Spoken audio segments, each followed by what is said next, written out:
Hong Kong, located here on China's south, was seen incorrectly by one person as, quote, a barren rock with nary a horse upon it when Britain stole it from the Chinese in 1842. Hong Kong certainly wasn't heavily populated in 1841, with an estimated 7,000 people, but Hong Kong was absolutely not barren when China reclaimed it in July 1997, with around 6.5 million people. Now, when we say Hong Kong, we're not just referring to the island of Hong Kong, we're also referring to the Kowloon Peninsula, which came under British control in 1860, and the so-called New Territories with over 250 islands, leased in 1898 for 99 years. How did Hong Kong come under British rule? Okay, well, the short answer is colonialism. The longer answer, that's far more interesting, is also colonialism, but it begins and ends with a very embarrassing video of Margaret Thatcher. And here it is. On September 24th, 1982, UK Prime Minister Margaret Thatcher went to Beijing to meet with Chairman Deng Xiaoping and discuss the future of Hong Kong. At the time of Thatcher's 1982 visit, Hong Kong was a British colony. Thatcher had come to discuss the future of the area. Would it stay under British administration? Would it go back to China?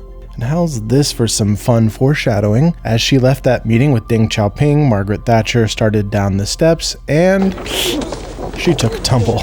In Louisa Lim's book, Indelible City, which I highly recommend and from which I first found out about this anecdote, Lim writes that the people of Hong Kong saw this tumble from Margaret Thatcher as an omen. Difficult transition and dark times lay ahead. The area that came to be called Hong Kong was originally populated 6,000 or 7,000 years ago. The area was considered part of the ancient kingdom of Nanyue, Southern Yue Kingdom, until 111 BCE. It also became marked as part of the Chinese Qin Dynasty administrative districts beginning in 221 BCE. But ultimately, we're talking about an unnamed, unmapped island. Kingdoms and borders are way murkier and far less concrete this far back. The political fog continues during China's Han Dynasty, lasting into the first centuries of the Common Era. But the view is cleared slightly through archaeology. There is evidence of salt production in the Hong Kong area, and in 1955, a tomb was discovered at Lei Ching Uk, which not only dates to the Han period, but comports to the Han style. The Song Dynasty ruled from 960 to 1279, though their direct interactions with the Hong Kong area were likely minimal. As the Song Dynasty fell to the Mongols in the 1270s, legend has it that the last boy emperor of the Song fled to a mountaintop on the Kowloon Peninsula,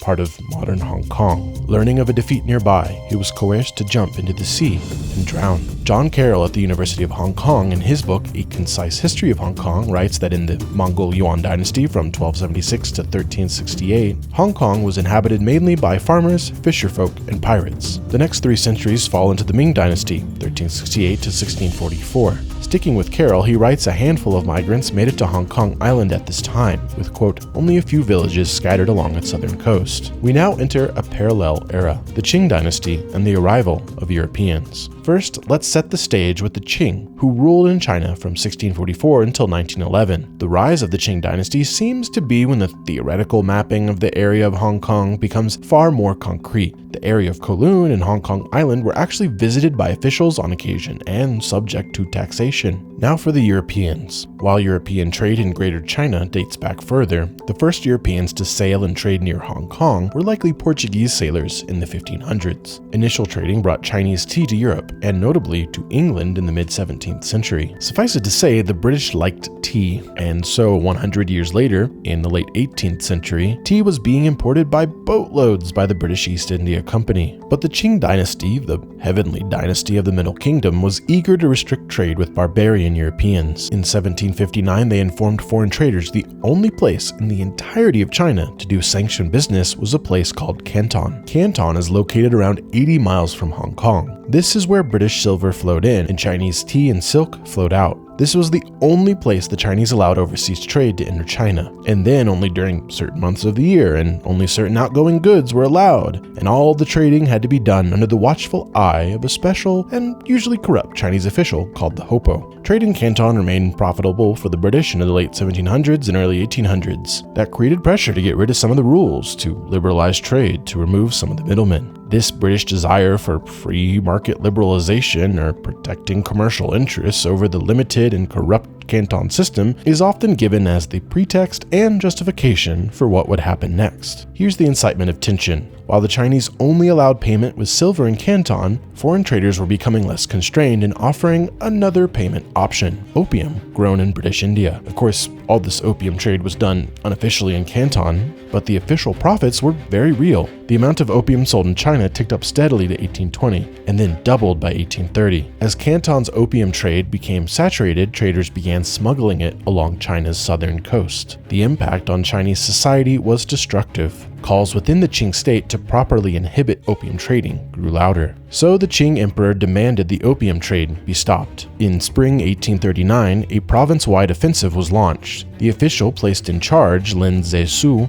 arrived in Canton and oversaw a massive destruction of opium. One source I read said he decupled the amount of confiscated opium. Decuple is pretentious for increasing by a factor of 10, and Lin went all in with enforcement in Canton. In March 1839, he stopped trade completely there and restricted around 350 foreign traders from leaving the area. Complicating matters, among those restricted in movement for 47 days was a British official. Lin demanded they all hand over opium and pledged to stop trading in it, otherwise threatening them with death. While broader misunderstanding between a Chinese dynasty with universal sovereignty and a seafaring colonial power was the backdrop of all this, these specific actions from Lin set the stage of the First Opium War. The Chinese did not know what had been set in motion. Skirmishes led to battles at the end of 1839. By mid-1840, the First Opium War was being waged decisively. Now, we're gonna skip over the basic boy military history. There were battles, there were vacuous quotes about bravery, but let's resist the pull of the military history industrial complex. There's plenty of that out there. It's sufficient to say the British outmatched Qing forces and defeated the Chinese very quickly. An initial agreement to end the war was negotiated in Twinpee in January 1841. This convention of Twinpee included a large indemnity and the initial cession of Hong Kong to the British. But the Chinese emperor wasn't on board with this agreement. Hostilities resumed until the August 1842 Treaty of Nanjing.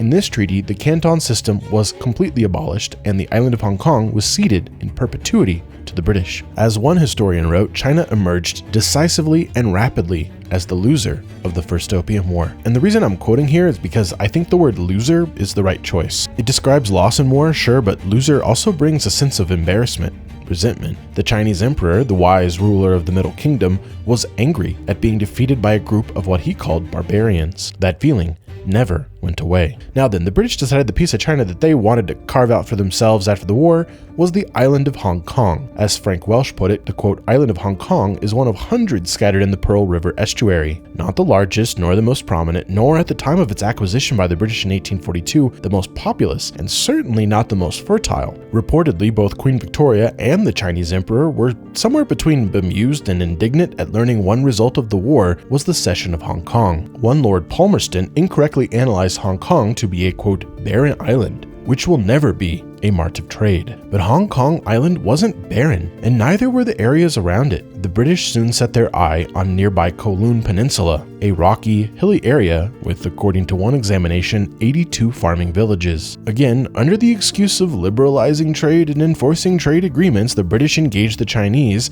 in a second opium war. Again, guns went shooty-shooty, bang-bang. In the aftermath of another humiliation, even the British burning of the Summer Palace in Beijing, Kowloon was also ceded in perpetuity to the British in 1860, south of what today is called Boundary Street. But the British weren't done there. Before the end of the century, 1898, they leased the so-called New Territories and over 200 surrounding islands as a means of better controlling the area. British Hong Kong was complete. In April 1899, British sovereignty was established over the New Territories. That 99-year clock started ticking, and the momentous decision to put a timer on the whole situation had no foreseeable consequences. They all lived happily ever after.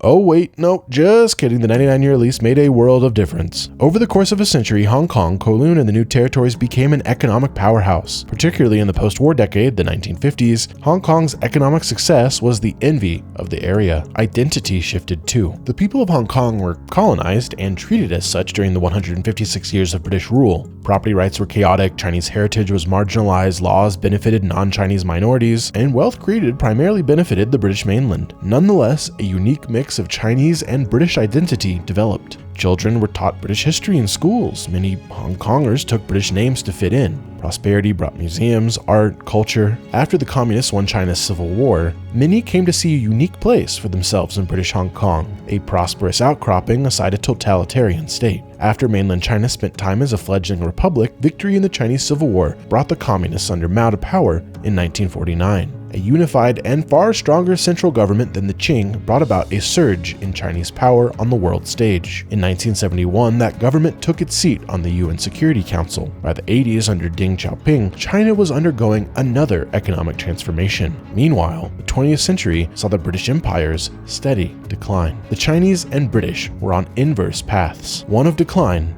and one ascendant. The Chinese never forgot the humiliations of the Opium Wars. So as the end of the 99-year lease on the new territories approached, China began to make noise. In 1979, then Communist Party Vice Chairman Deng Xiaoping acknowledged Hong Kong's special status and capitalist system, one which he said could continue. However, in private, Xiaoping also revealed China intended to retake Hong Kong. On the other side, UK Prime Minister Margaret Thatcher thought the Chinese might be willing to accept an extension of the 99-year lease, or at least a tacit continuation of the status quo in Hong Kong. She wanted to achieve certainty on Hong Kong through formal negotiations. So, current Prime Minister Margaret Thatcher sent former Prime Minister Edward Heath to meet with Deng Xiaoping. In this meeting, Thatcher's dream of continued administration of Hong Kong was dashed. Deng gave Edward Heath an earful. No extension. The British were to leave. China was to reassert sovereignty over Hong Kong. Their unequal 19th century treaties were dead.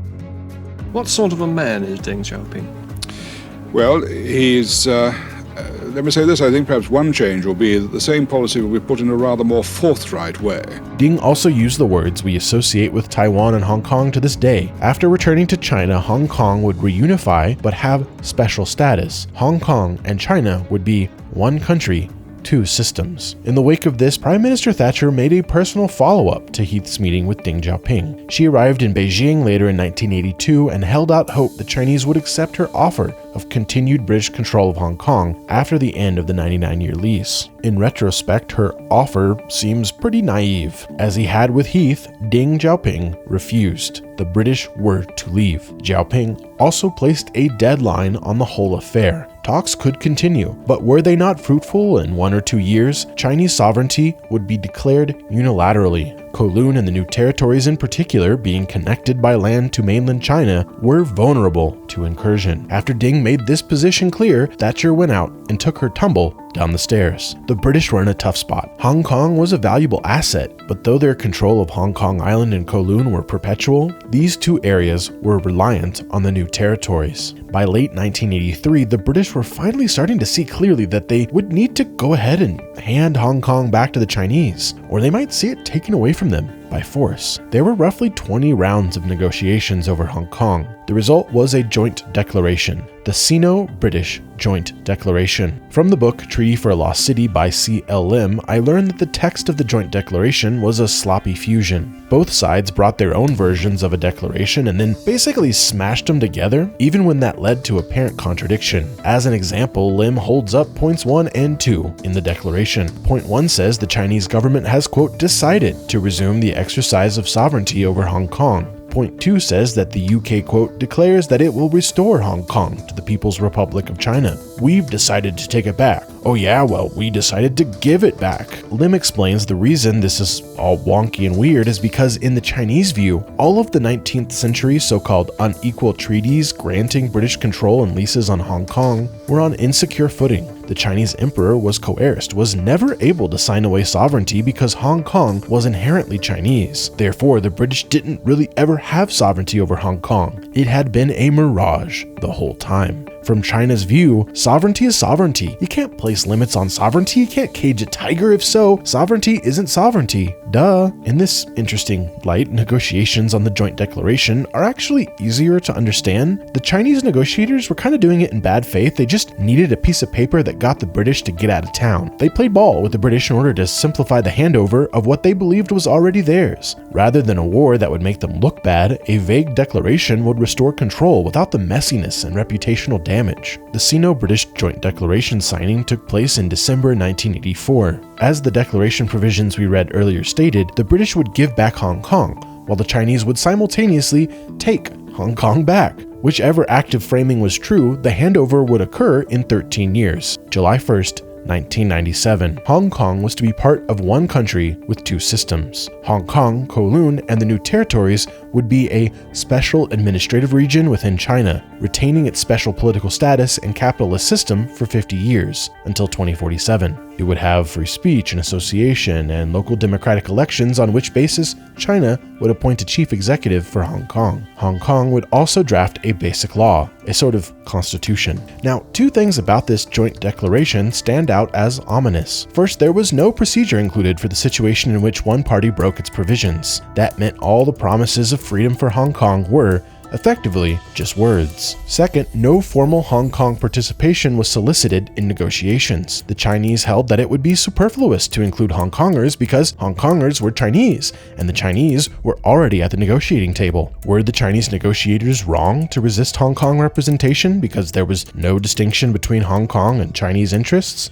Yes, they were wrong. It's not just my opinion. Only a third of Hong Kongers polled at the time trusted the mainland Chinese government. But they were also angry at the British for going along with their exclusion in negotiations. But there's a deeper issue here. Let's return to the idea of Hong Kong identity. China has this narrative that Hong Kong is simply China. Hong Kongers are simply Chinese. No caveats needed.